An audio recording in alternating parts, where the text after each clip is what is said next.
see, Bailey, I would try to be healthy, but I'm poor. I don't have any money, and it is so expensive. False! No excuses! Hi, I'm here to bust the myth that you have to be rich to be healthy. I will recognize that people with more money have access to more resources, and that is one thing I am very passionate about fixing.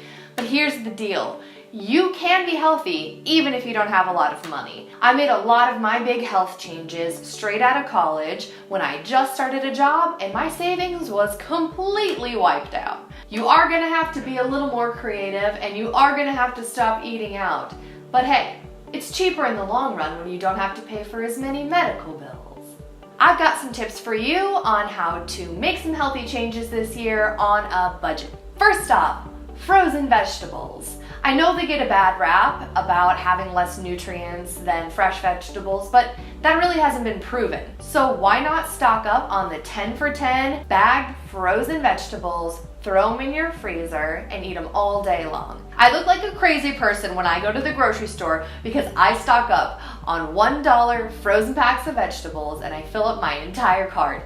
It lasts me a long time, it's easy for meal prep, and if I'm late for work in the morning, it's something I can just grab and go. I do also buy fresh produce, but sometimes that can be more expensive, and if you're like me and buying for one person, the food can go bad pretty quickly and then it seems like a waste of money. So it's okay to buy frozen vegetables, and if you want to supplement that with some fresh vegetables on the side, perfect. Same goes for frozen fruit, but keep an eye on frozen fruit because sometimes they do add sugar. Pro tip for that too, if fresh fruit is on sale, load up on it, throw it in Ziploc freezer bags, and toss them in the freezer.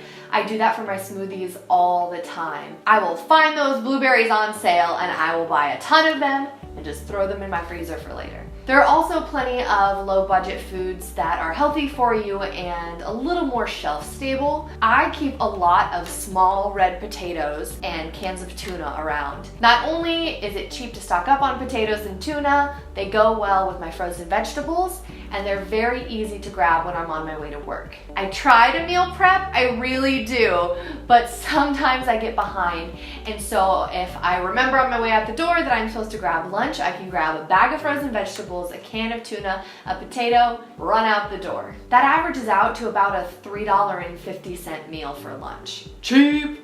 Another big tip, you don't have to have a gym membership to get your exercise in. When I first started out, I definitely couldn't afford a gym membership.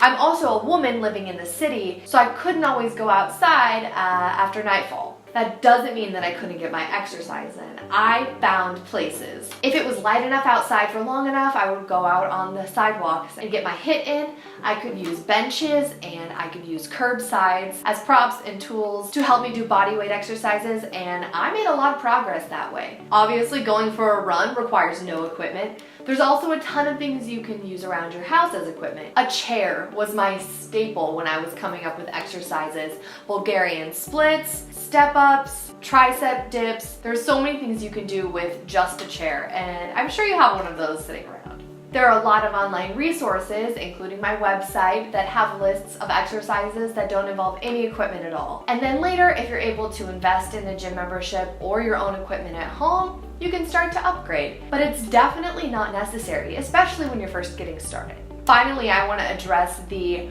money suckers that are actual health suckers too. Going out to eat. So hard to find healthy options when you're going out to eat. Even if the options are healthy, the portion sizes are usually bigger and there's a lot of additives in there that you don't realize. It's also expensive. When I cut back financially on going out to eat, I saw a lot of weight loss that came along with it, and I was like, hey, I should have done this before. Alcohol is another big one. Not only does it cost a lot of money to go out to bars or even to purchase alcohol for home, it also adds so many extra calories to your diet, and it's just not good for you. Buy a Brita filter once, and then your water is free. just keep drinking your water. Finally, I want to talk about one of the hard things that does come along with eating healthy and planning for a budget, and that's free food. It's so hard to pass up free food when you're trying to save and someone offers it to you. Just remember that even if it's free, you might still pay for it later with your body if you are eating foods that make you sick or are unhealthy for you. Just because something's free doesn't mean you have to take it.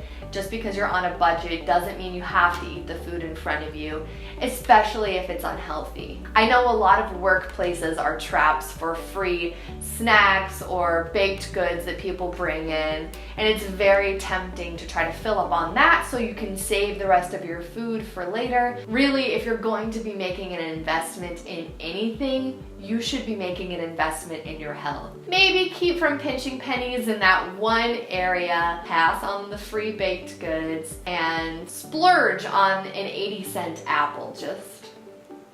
Just a thought.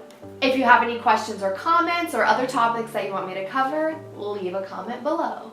Bye.